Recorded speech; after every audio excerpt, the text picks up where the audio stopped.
안녕하세요. 언택트 심리학 저자 정인호입니다. 1차 긴급재난지원금에 2차 재난지원금 지급을 3차 재난지원금이 4차 재난지원금이 5차 재난지원금 논의가 급물살에 타고 여러분은 코로나19를 경험하면서 정부가 시행한 정책 중 어떤 부분에서 아쉬움을 느끼셨나요? 제가 생각하기에 아쉬움이 크게 느껴졌던 점은 긴급재난지원금 기부 방식이었습니다. 당시 집권당 정책위 의장은 전 국민을 대상으로 확대하는 방안을 추진하며 사회 지도층과 고소득자 등의 자발적 기부를 통해 재정 부담을 경감할 수 있는 방안도 함께 마련하고자 합니다. 여러분이 고소득자라면 이 말을 듣고 기분이 그다지 좋지는 않았을 겁니다. 이처럼 관제 기부 논란을 빚었던 긴급재난지원금의 기부 결과는 어땠을까요? 2020년 6월 카드업계에 따르면 신용체크카드를 통한 긴급재난지원금 지급액 중 기부를 신청한 비중은 전체의 0.5%도 못 미치는 것으로 조사됐습니다. 긴급재난지원금 실제 지급액 13조 5,428억 원 중 기부금이 0.5%라면 약 677억 원입니다. 당초 정부가 기대하던 기부 목표액은 2조 원이었는데 말이죠. 24년 전 대한민국이 선진국 대열에 들어선다는 기대에 부풀어 올랐을 그때 국제통화기금 IMF에 자금 지원을 요청해야 했습니다. 느닷없이 불어닥친 주식회사 대한민국의 부도로 살벌한 정리해고와 명예퇴직이 진행됐고 수많은 실업자가 거리로 쏟아졌으며 나라의 위상은 바닥으로 떨어졌습니다. 그러나 그 절망 속에서 튀어나온 한마디, 금을 모으자. 남녀노소, 어른, 아이 가릴 것 없이 돌반지, 대대로 내려온 갑오, 장롱 속에 잠자던 금두꺼비, 금송아지 등 제각각 사연을 품은 금부치들이 나라를 살리기 위해 한마음 한뜻으로 모였습니다.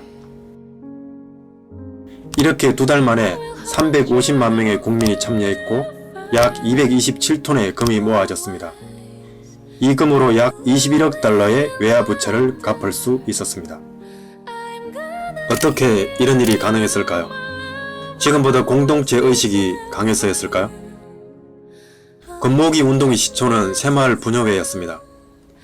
이 운동은 KBS를 비롯한 지상파 방송사들이 캠페인을 시작하면서 체계를 갖추기 시작했죠. 일단 나라부터 살리고 보자는 자발적 의지로 민간에서 시행되었기 때문에 전국민적 운동으로 힘입을 수 있었습니다. 학창시절에 배웠던 국채보상운동 기억하시죠?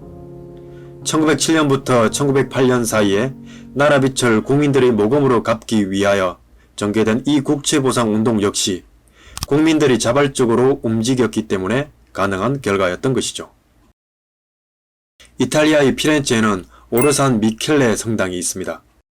1337년에 곡물시장으로 처음 건설되었다가 1380년과 1404년 사이 피렌체의 강력한 상공업 길드들의 성당으로 개조된 곳입니다.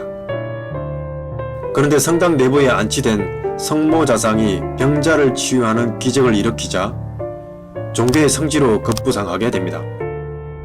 성모상을 주조하는 종교단체는 평소에 기부금을 받아왔는데 흑사병 창궐 이후 이 단체의 수입은 피렌체 정부의 연간 예산을 상회하는 35만 피오리노에 이르게 됩니다.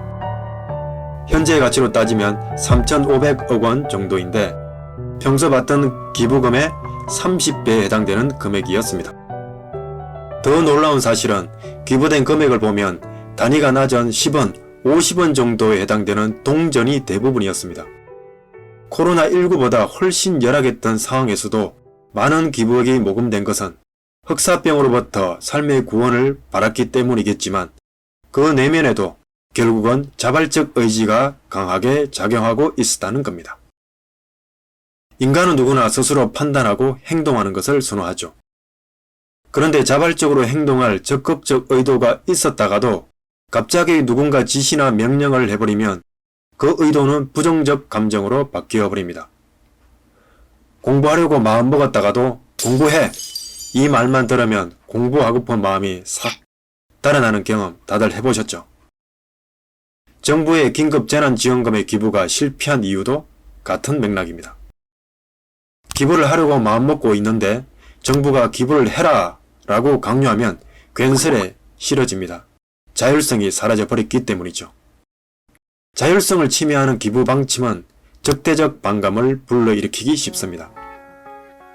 2008년 5월 80세의 나이로 타계한 미국의 클라우드 로젠버그라는 매우 유명하고 존경받는 인물이 있습니다.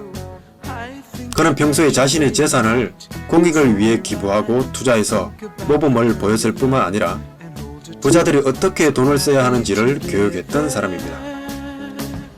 투자의 귀재인 워렌 버핏도 로젠버그의 제안을 받고 그의 전 재산 중 85%에 해당하는 310억 달러를 자신의 이름으로 된 재단이 아닌 빌 게이츠 재단에 기부하기도 했습니다. 그런 그의 적극적이고 솔선수범하는 모습은 많은 이들을 변화시키며 좋은 본보기가 되어 로젠버그 법칙을 탄생시켰습니다. 제가 강조하는 바가 무엇인지 알아채셨나요? 정부가 기부를 시행할 때 자금을 집행하는 이해관계자는 기부를 독려해서는 안 됩니다. 즉, 정부와 기부 독려자는 전혀 관계가 없는 사람이어야 효과를 발휘할 수 있죠. IMF 때 새마을부녀회나 국제보상운동의 가난한 평민, 또 평소 공익을 위해 모범을 보인 클라우드 로젠버거처럼 말입니다.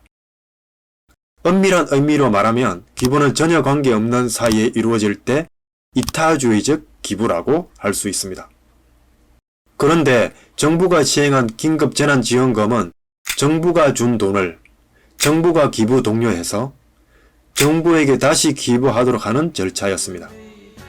이것은 기부가 아니라 환불 아닐까요? 감사합니다.